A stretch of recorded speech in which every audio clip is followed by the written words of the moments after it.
So in this video, I'm going to be talking about the US visiting visas. I know it's on high demand. You don't have to pay any agents to file your B1 or B2 visa. No, if you're interested in visiting the US, or learning a bit about the visas, this video is great for you. So stay tuned and don't even skip. Don't even try to. Make sure you watch to the end because I'm going to constantly be giving tips, both as someone that's gone through the process and someone that did all the research there is to do. So stay tuned and let's get to this video.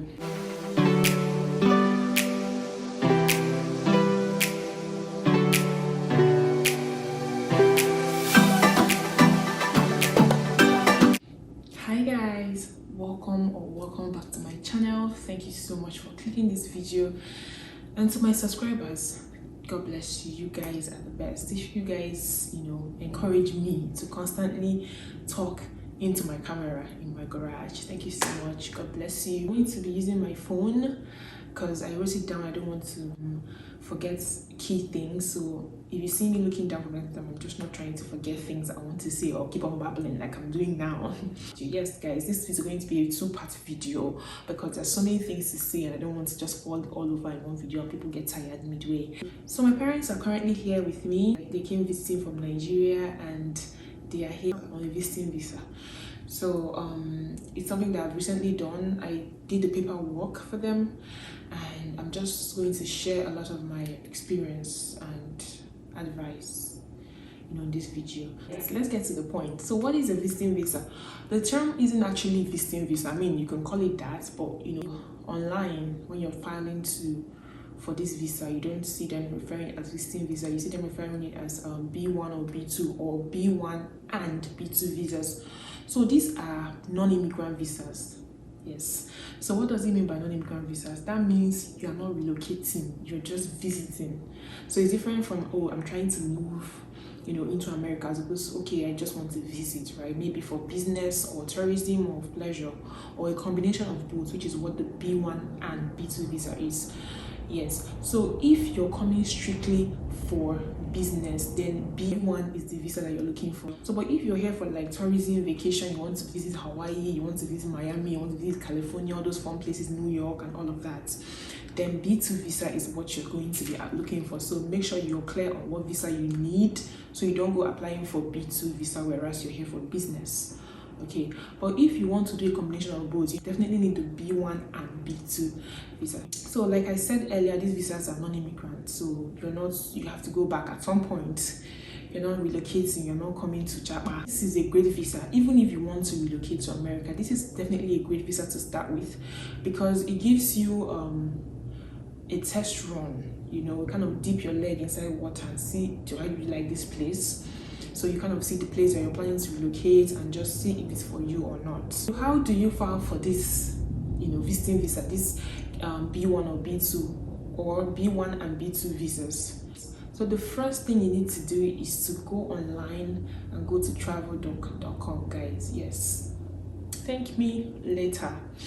And if you've not subscribed and you're getting all these details, please pause right now and subscribe.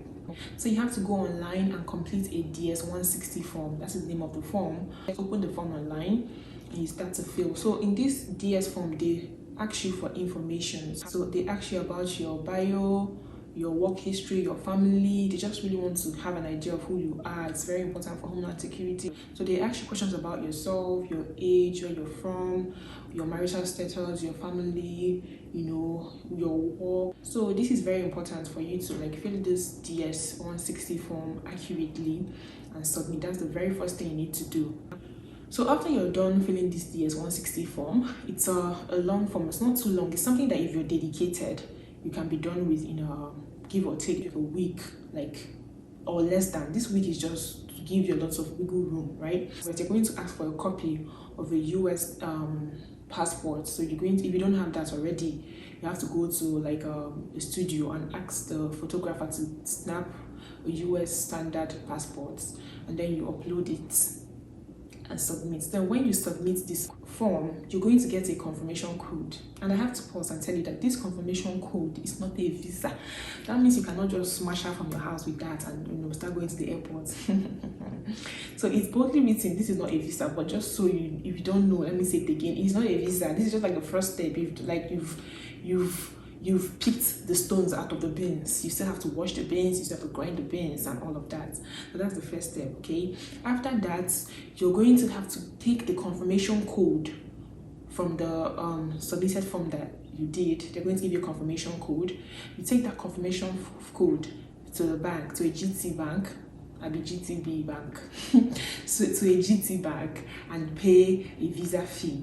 So at the time of filing for my parents, the visa fee was about $160. So you need to check the exchange rate, what it is right now. So you pay that fee. The fee is not refundable, so you don't go with that.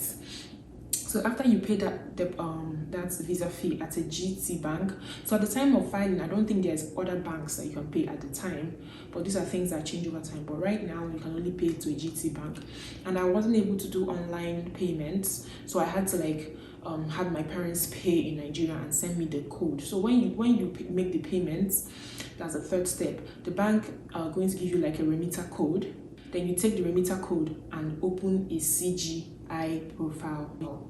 So for each person that's interested in coming to the US, you create a profile for the person. You still have to fill some information. And after you're done, you now have to select an interview date. Yes, you have to come for interview. But no, US are very thorough, very, they're great grasha. So yes, you have to come for interview. Who have to come for interview? So if you're less than 14 years, you don't have to go for interview. And also if you're older than 79, you usually aren't required to come for an interview to get your US visa. So what will happen is when you submit your application, they will just check and if they want to give you, they'll give you. If they want to not give you, they will tell you no. Right? So if you're between 14 and 79, you're definitely going to have to go. When you open your profile, your CGI profile, you're going to see available dates, and if you're within that range, you have to schedule an appointment. So in Nigeria, there are only 2 US embassies. You have the one in Lagos and you have the consulate in Abuja. So you can choose any of them while you're filling your DS-160 form. And you can also choose for your passport to be delivered in your state, in your home state, so that if you're given the visa, you don't need to drive all the way to either Abuja or Lagos to get your passport, especially if you don't live in those states. Of course, with an added fee, but it's definitely wiser. Make sure you do that and thank me later. So how long does it take for an appointment? So before the whole COVID thing, getting a US visa for a visiting visa for B1, B2 visas or both used to be give or take from the time of filing to the time of getting a visa can be like a 3-month tops. But because of the COVID backlog and a lot of people trying to leave Nigeria, at the time of making this video, which is December, the wait time is 680 something days. I have to be sure. So I'm going to post this over here. So that's the wait time. So which is better, because by the time I filed for my parents, it was 800 and something, approximately 2 to 3 years or more. So that's the wait time. So if you're looking to be in the US by, let's say, ending of 2023, you should have filed your visa. But don't panic. There's option for expediting your visa. Good news. So yes, you can apply for expediting and get the next day. So let's even say you applied and you went on CGI and you're getting 2024 and all the crazy dates that are now present, but you need it to be like tomorrow, you need to be like next week. You apply for expedition. But you have to know, I have to say, guys, there are 4 groups or 4 categories of people that can expedite their cases. You can't just and just expedite. No, you have to follow the line. So, but if your case is in the 4 cases that I'll mention, then you have the right to ask for expedition. And this is a good time to tell you, if you've not watched my what things to do when you move to the US, for those of you that are already in the US, better click to this link and watch them. Thank me later. 4 reasons why your US B1, B2 visa can be expedited. It's just not for you to wake up and instead of you to file since you now wake up one day and now say I want to go to US tomorrow and now file I want to come the next day. It doesn't work like that. So there are 4 reasons that you can expedite your visa under, right? So the first reason is a family member abroad died and somebody has to come and bring them home for burial, right? That's the first reason. So somebody it wasn't planned, you're just living your life and you get a call, okay, a loved one died and they have to come home. The second reason is medical emergency. Oh, someone is sick and it's getting really bad and they have to come to the US for better treatment. And in the case, you have to show that the person has been treated in Nigeria and you found a physician that will treat them in the US, and that your physician here has said, okay, that it's not something that you can treat in Nigeria. The third reason is student exchange, okay? That, how people come to America for like short postings for like different schools or different areas, especially seen in the medical field where you can have doctors or doctors in training come to the US for some rotations and all of that. Right, so that's another reason you can use to expedite, because at times you have to also show that maybe due to strike, that you did not know that this posting was supposed to hold at this time, because they believe that you should have known and done the right thing at the right time. But if you can prove that you did not know that the posting was supposed to be done, then you can expedite your visa. The fourth reason is business. Oh, you did not know that this business meeting was going to hold at this set time. It's like a last minute emergency. That also qualifies. So these are the 4 main reasons that you can expedite your visa. So it's not for you to just up and wake up one day without previously planning your life and just want to bypass everybody on the queue. It does not work that way. But if you fall into these 4 categories, then you can definitely expedite your visas. So now that you've gotten an appointment and you're waiting for your appointment date and you're waiting for your interview, you're going to go to the embassy. What are documents that you need to get ready as you prepare and wait for your due date? So the first and the most important document that you'll be needing, guys, and it's a no-brainer, but I still have to say it just in case, is your Nigerian passport. Yes, that green passport, you need it. And not just that, you need to make sure that it has good 6 months. Need for it to be at least 6 months before the expiration. So just to avoid stories that touch, make sure you just get a passport that has a lot of years to it, at least a year to it. DS-160 form that you fill, the very first step of the visa process. So you need a copy of the DS-160 form. Come with it. The third thing that you also need is the confirmation form. You definitely need the confirmation form, the form that you got after you had submitted the DS-160 form online. The other form that you would need, the fourth thing that you would need, is your visa payment fee receipt. That receipt that was given to you at the bank. Don't just shrink it or shrivel it and throw it away. You need it. Make sure you keep it somewhere safe, because you'll definitely be needing that. And then the fifth thing that you'll be needing is your CGI federal appointments page. So when you click and get an appointment and click a particular date and time, the confirmation that you get that says, okay, your appointment will be scheduled for so and so, you need that page. That's literally very important. There are other things I'll mention for you, but without this, you don't have any business on that day with US. And US is not like your regular embassy or whatever that will come and be entertaining stories. You don't have it, you have to move aside. So make sure you have these 5 things. So now that we have said what we needed to further help your case, what are the additional documents? When you go online to the travel doc, you would see where it's written that, okay, you can come with this additional information. They're not required though, but it doesn't hurt. There's this thing I strongly believe, it's better for you to be prepared.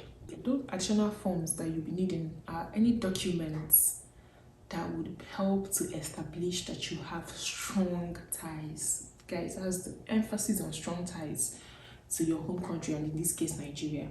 So documents like family business or business, like documents that will show that your family lives and bases here, document that your employer is aware of you coming, documents of your planned trip. Maybe say you're going to America and you just have a one-way ticket. You have to, if you can conveniently book your tour and your fro. So those kind of documents could show, okay, that you have strong ties to the country and that you definitely plan on coming back. So depending on your case, documents that fits your scenario and that will help tell the consulate officer, this person is definitely going to come back because they have strong ties to Nigeria or they have strong ties to their country, bring it. Just make sure you keep it in a safe file.